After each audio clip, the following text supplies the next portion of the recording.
Behind the overwrought reaction to enhanced interrogations is a broader misconception about the threats that still face our country. You can sense the problem in the emergence of euphemisms that strive to put an imaginary distance between the American people and our terrorist enemy.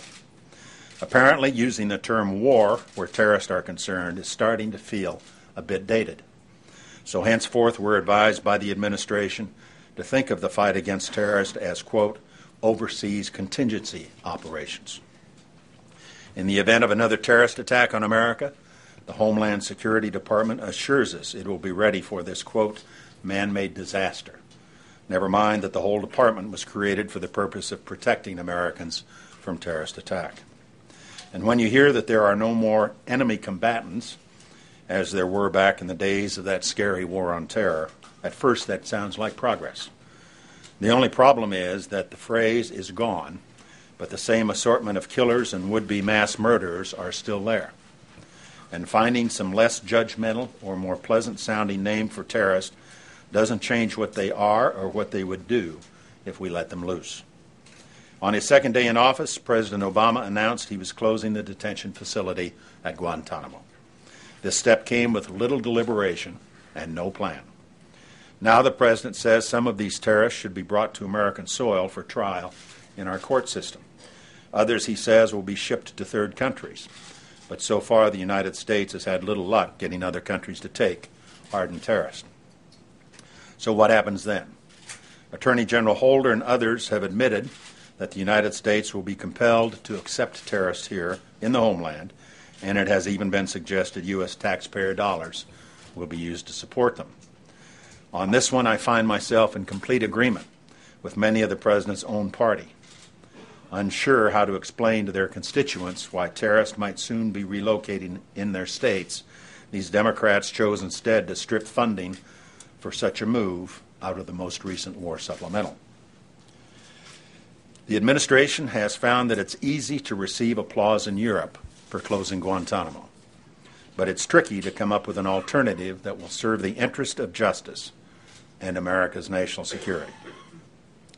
Keep in mind that these are hardened terrorists picked up overseas since 9/11. The ones that were considered low risk were released a long time ago. And among these, it turns out that many were treated too leniently because they cut a straight path back to their prior line of work and have conducted murderous attacks in the Middle East. An estimated 14% of those released previously are believed to be back in the business of jihad. I think the president will find upon reflection that to bring the worst of the worst terrorists inside the United States would be cause for great danger and regret in the years to come. In the category of euphemism, the prize-winning entry would be a recent editorial in a familiar newspaper that referred to terrorists we captured as, quote, abducted. Here we have ruthless enemies of this country stopped in their tracks by brave operatives in the service of America. And a major editorial page makes them sound like they were kidnapped victims picked up at random on their way to the movies. It's one thing to adopt the euphemisms that suggest we're no longer engaged in a war. These are just words, and in the end, it's the policies that matter most. You don't want to call them enemy combatants? Fine, call them what you want, just don't bring them into the United States. Tired of calling it a war? Use any term you prefer. Just remember, it is a serious step to begin unveiling some of the very policies that have kept our people safe since 9/11.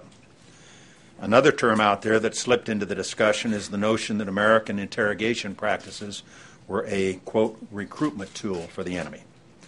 On this theory, by the tough questioning of killers, we have supposedly fallen short of our own values. This recruitment tool theory has become something of a mantra lately, including from the president himself. And after a familiar fashion, it excuses the violent and blames America for the evil that others do. It's another version of that same old refrain from the left, we brought it on ourselves. It is much closer to the truth that terrorists hate this country precisely because of the values we profess and seek to live by, not by some alleged failure to do so. Nor are terrorists or those who see them as victims exactly the best judges of America's moral standards, one way or the other.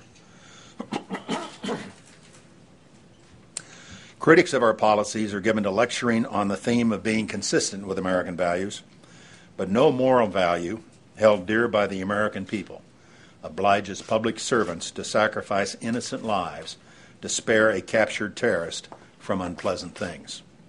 And when an entire population is targeted by a terror network, nothing is more consistent with American values than to stop them. As a practical matter, terrorists may lack much, but they've never lacked for grievances against the United States. Our belief in freedom of speech and religion, our belief in equal rights for women, our support for Israel, our cultural and political influence in the world, these are the true sources of resentment, all mixed in with the lies and conspiracy theories of radical clerics. These recruitment tools were in vigorous use throughout the 1990s, and they were sufficient to motivate the 19 recruits who boarded those planes on September 11, 2001. The United States of America was a good country before 9/11, just as we are today. List all the things that make us a force for good in the world, for liberty, for human rights, for the rational, peaceful resolution of differences, and what you end up with is a list of the reasons why the terrorists hate America. If fine speech-making appeals to reason, or pleas for compassion had the power to move them, the terrorists would long ago have abandoned the field. And when they see the American government caught up in arguments about interrogations, or whether foreign terrorists have constitutional rights, they don't stand back in awe of our legal system and wonder whether they had misjudged us all along. Instead, the terrorists see just what they were hoping for: our unity gone, our resolve shaken, our leaders distracted. In short, they see weakness and opportunity. What is equally certain is this: the broad-based strategy set in motion by President Bush obviously had nothing to do with causing the events of 9/11. But the serious way we dealt with terrorists from then on, and all the intelligence we gathered in that time, had everything to do with preventing another 9/11 on our watch. The enhanced interrogations of high-value detainees and the terror surveillance program have, without question, made our country safer. Every senior official who's been briefed on these classified matters knows of specific attacks that were in the planning stages and were stopped by the programs we put in place. This might explain why President Obama has reserved unto himself the right to order the use of enhanced interrogation should he deem it appropriate. What value remains to that authority is debatable, given that the enemy now knows exactly what interrogation methods to train against and which ones not to worry about. Yet having reserved for himself the authority to order enhanced interrogation after an emergency, you would think President Obama would be less disdainful of what his predecessor authorized after 9/11. It's almost gone unnoticed that the President has retained the power to order the same methods in the same circumstances. When they talk about interrogations, he and his administration speak as if they have resolved some great moral dilemma in how to extract critical information from terrorists. Instead, they put the decision off while assigning a presumption of moral superiority to any decision they might make in the future. Releasing the interrogation memos was flatly contrary to the national security interest of the United States. The harm done only begins with top-secret information now in the hands of terrorists who have just received a lengthy insert for their training manual. Across the world, governments that have helped us capture terrorists will fear that sensitive joint operations will be compromised next.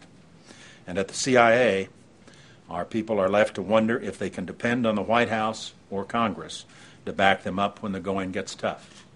Why should an agency employee take on a difficult assignment when, even though they act lawfully and in good faith, years down the road, the press and Congress will treat everything they do with suspicion, outright hostility, and second-guessing?